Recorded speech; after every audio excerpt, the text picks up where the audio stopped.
is, what do you do when you have no one who shares the same views as you, who wants to make the change like you?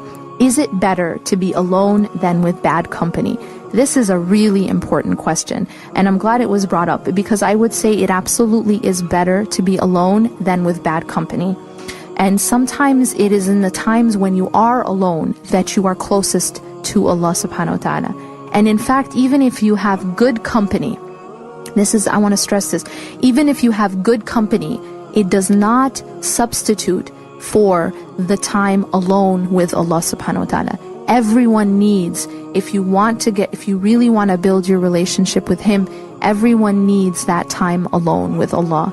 And this sometimes happens in the last third of the night, in Qiyam, in whatever time it is, after Fajr, that you have a time where even if it's after Salah and you're just making dua, you have time alone, you're reading Quran, that time cannot be replaced, even if you have the best of company. Even if you're surrounded with shuyukh who are teaching you, it still cannot replace that time alone with Allah subhanahu wa ta'ala.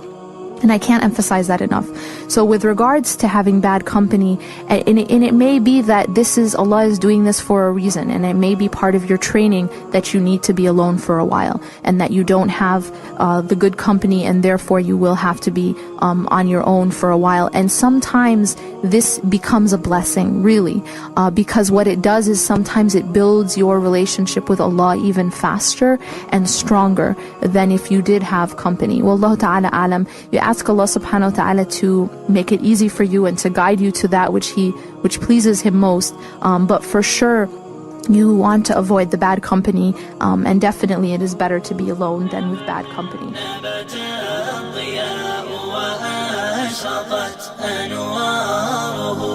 وتناثرت أحلامنا صوب السماء، نحن العطاء تكاثرت غيباته، أطلت فروت كل دنيانا سخاء، نحن العطاء محلقا